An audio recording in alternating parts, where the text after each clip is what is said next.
So can I restate the question, or okay? How does your language play a pivotal role in preserving and transmitting cultural heritage? The floor is yours. Yes.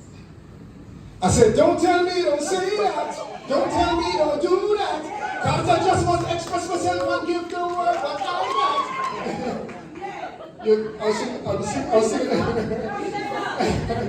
I'll sing it a little bit more later. How y'all feeling? Good. Just want to acknowledge my queen in the midst of us, Orchestra. There's nothing human that can stop this. Yes. There's nothing that exists that can stop the good that you're doing, okay? Right. Just want to say that. I want to acknowledge the elders in our midst. We see you, Queen Mother, Hoshire, Robin, you're great. So I just want to say, in terms, I'd like to start with the English language, because the English, like Mama said, is a cursed language, and most of you don't know, a lot of the names that you speak in English, you're actually giving credence to the gods of these other people. The sun god, the moon god, the Saturn is a god. So we're speaking, giving credence to their gods, the Monday, Tuesday, you name it, September, January, the Janus god. But English itself is a bastard language. So true. And English has a ceiling. It has a ceiling on how much you can, on the spiritual aptitude, on limiting you from where you can reach, where you can get to. So coming back to Africa and speaking all indigenous languages, there are codes, there's spiritual access that we get through language. Yes. And you can't access those high places in English. Yes. There's some high places you just cannot access in English. So English has limited us to a ceiling, almost fence us in. So English has a fence around it. I just want to mention that first. And the persons who enslaved and colonized us would not give us an education, a religion, political structure, nothing to make us greater than him or to set us free. That's not going to happen. So we can't expect to be free through his sources. And English is one of his sources. English was, a matter of fact, English, am I speaking too fast? I know I have this island patois around the show. Okay. English, just like they made the world trade oil, and to all African countries come up under the US dollar. English is the same thing. It's limiting and holding us back. Just as much as they're limiting the world under the US dollar, it's the same thing they did with English. It was for commercial reasons.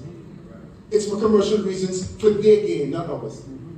So the power that my sisters spoke with, the power that they spoke with in terms of what they can transmit in the language, and the codes and the secrets and the things that can be transmitted that you can never completely translate to English. I've been here for 10 years, and I've been blessed to be hosted by Maasais, by Kambas, by Luos, by Kisis, by Kikuyus, Merus. I've been around the country. And even being across Africa, I traveled over 30 countries, been around Africa, and listening to the languages, so many of them bring me back to who I am. Because I hear myself in these languages. So true. And some of you may not know, but the ancient African languages, like the ancient Hebrew and Ge'ez and Amharic and so on, I hear pieces of these languages as I move around Africa. So I'm hearing how people coming back to one. So there was something in us that was encoded in our languages that we just can't translate in English. So just wanted to mention that. Sorry, excuse me guys. I wrote it down. And in terms of purpose, there's something about our purpose as a people and our tribal origins and what we were put here to do that's encoded in languages. Yes. It's encoded in the language. Like you said, when you say something, you just say a name, and there's so much more to Otieno. There's so much more to each name that is spoken. There's so much more to one sentence that we would have to write a paragraph in English. But in terms of what it ties us to as a people, it ties us to our purpose. So there's something encoded in languages that ties you into what it is you were put on this earth to do. In other words, when you get into the depths of African languages, it tells you what God put you here for. And in Caribbean, they say, that meant the Almighty put you here. And we have been fenced in. We thought we were protected or being able to communicate with everyone. English was so nice. Even me, I speak a little bit of a few languages, but you find that English is so easy. You can speak to anyone, anywhere in the world in English. Yeah. Now realizing that we've been limited to just doing some commercial stuff. Yes, so true. We've been limited to commerce. So in terms of, and even tapping just a little deeper in terms of our purpose and what it is that we were put here to do. You know, each tribe, we're like dots of something greater. Each tribe, each culture, as you go around the different ethnic groups, each of us have a purpose in something that we're supposed to be doing. And many times we find ourselves so far away from that because we have been in pursuit of Western concepts and traditions and lifestyles and language.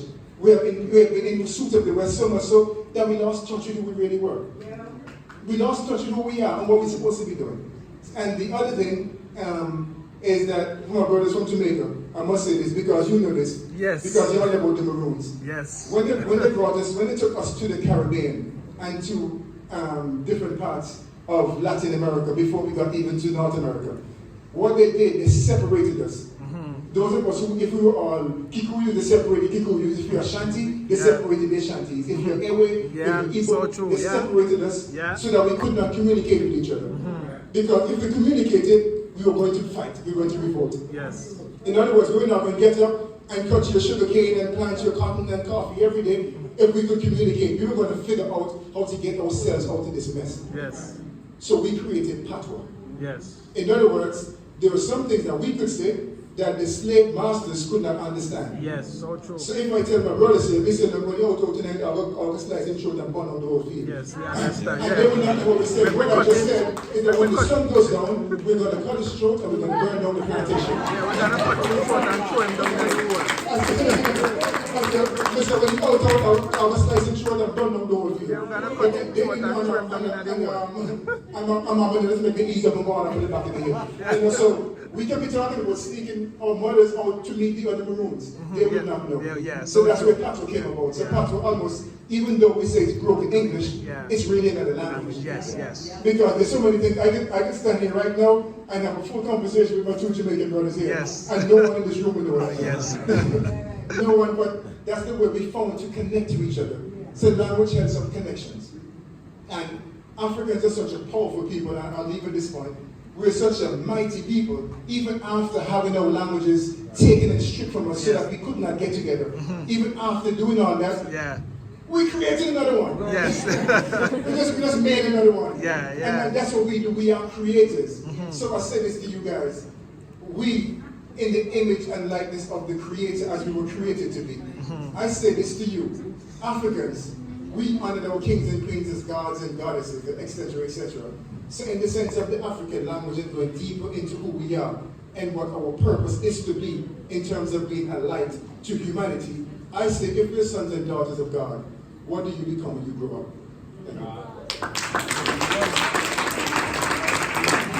Thank you very much, Mr. Goodness.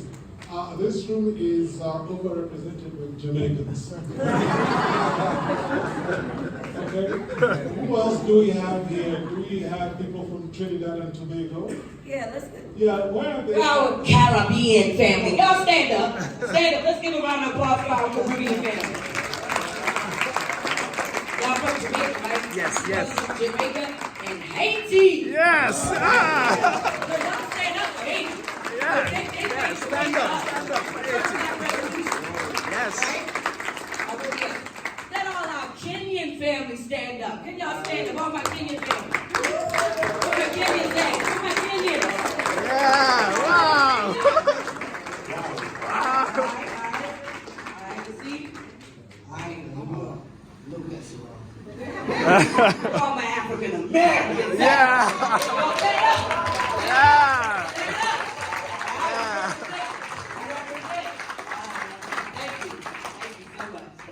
If I can make one statement, just one last statement, is that though we are born in all these different places, different parts of the world, we are Africans born in America. We are Africans born in Jamaica. We are Africans born in Antigua. So we are all Africans. Whether you're born in Kenya, Jamaica, South America, we we are all African people. Yes, African first. Or kidnapped, yeah. Now listen, y'all, we're gonna open up the floor for the open discussion. I want to kind of go through some of the pillars, but what we're gonna do, we're gonna have to do for time because we're supposed to eat lunch, so lunch is scheduled at a certain time. But I do want to go through all of the pillars, and I know if we take the time that we do, we're gonna be here all day. Yeah. So what we'll do is we'll go through. Nah, I'm just gonna take over a little bit. Y'all please forgive me. We're gonna go over 2 more pillars here, but I want to pick out or ask the panel who want to answer the questions instead of going through the whole, because we'll be here all day. All right. So I'm gonna take over a little bit so we can make sure we can get through this here. So the next pillar is dance. All right, dance. All right. The question is, in what ways does dance secure or serve as a form of cultural expression and storytelling across different communities? I need 3 panelists, 5 minutes each to answer this question. Who want to go first? Okay. Depending on what the drum, what tune was playing, or what beat was actually playing, then we would dance. And if you're not acquainted with the tribe, you would not realize this is the war dance getting started. You see the guys start breaking out. And in Ghana, I've been to funerals in Ghana, and when I see the elders, the old mamas break out and they begin to. But it's at a funeral, but seeing them dance at a funeral, you're almost like, wow, this looks like a party.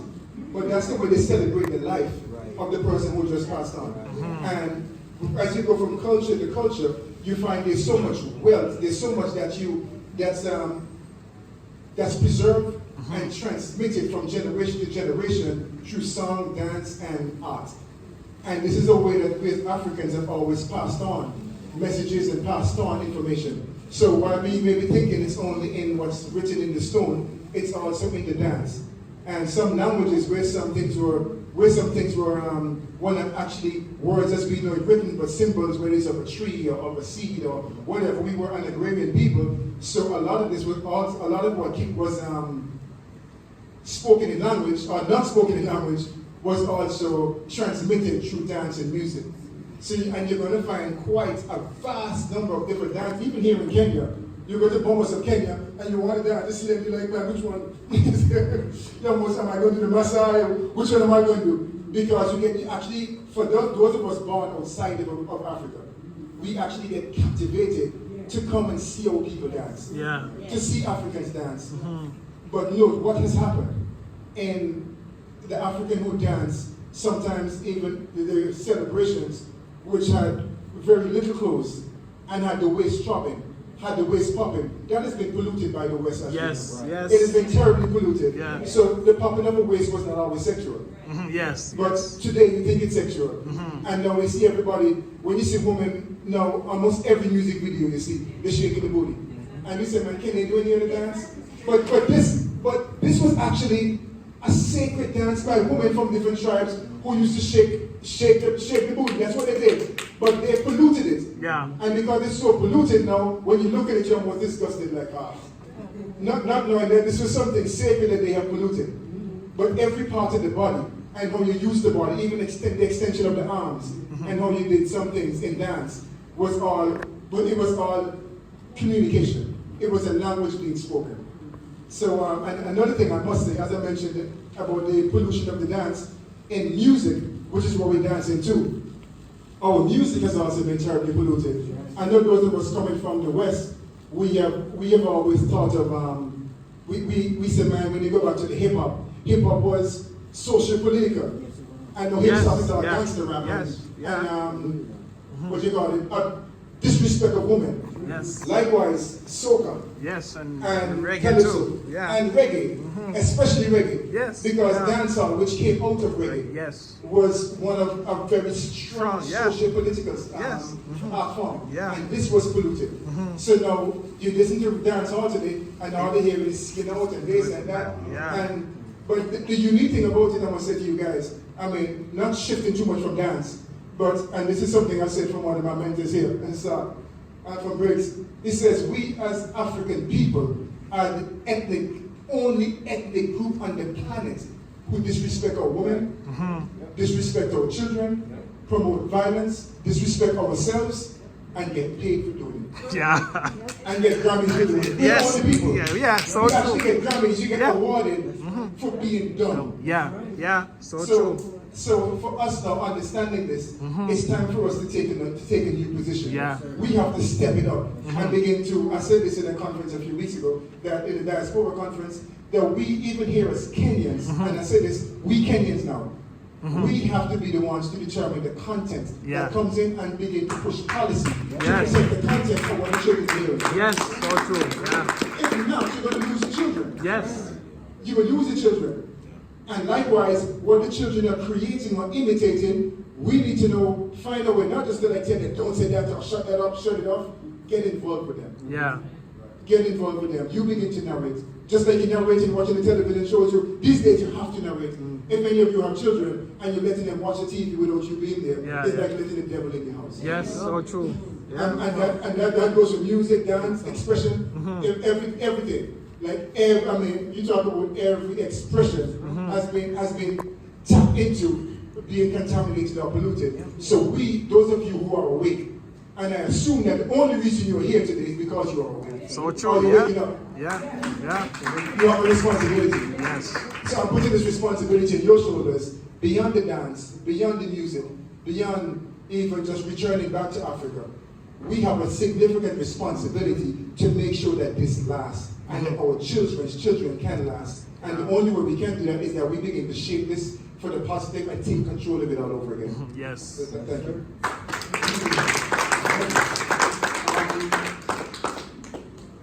Thank you. You know, for what you've just said, and a lot of our cousins from America are saying, fine, we're here, we're coming here to see and to visit, but where do we fit in? And here comes a gentleman from Montego, and the way he has spoken, doesn't it resonate with you? Yes. I know it does with me. All right? So, as they say, welcome back. You're no stranger here. Our traditions are no stranger to you. Right? You say LA, we say ALR, whatever. It's still the same. Right? With that, okay, sure? Yes, we're gonna move on to the next subject. I wanna hit something. So you're coming.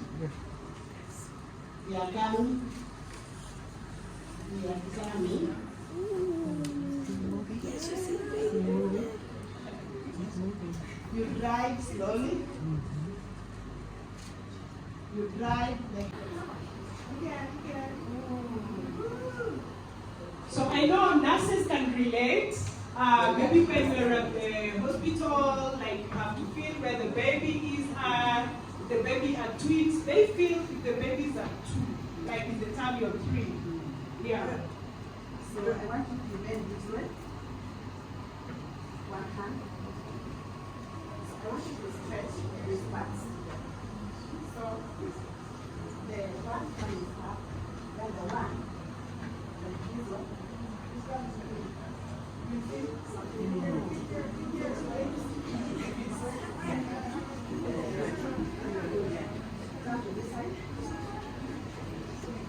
So when you're doing the ball, wherever at home, for the ladies, that is what we do back home here. I want to What is it called? jog. Exercises?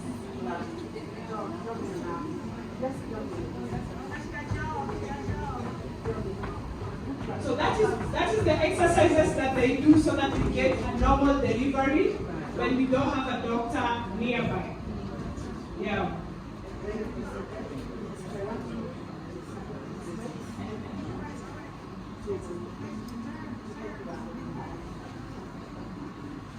So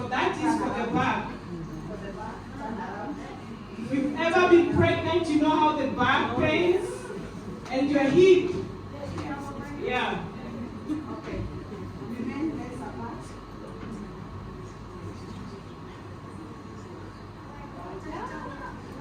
There you go.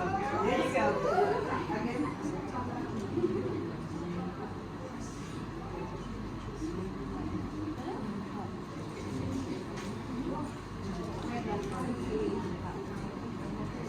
She's okay now. So let me see what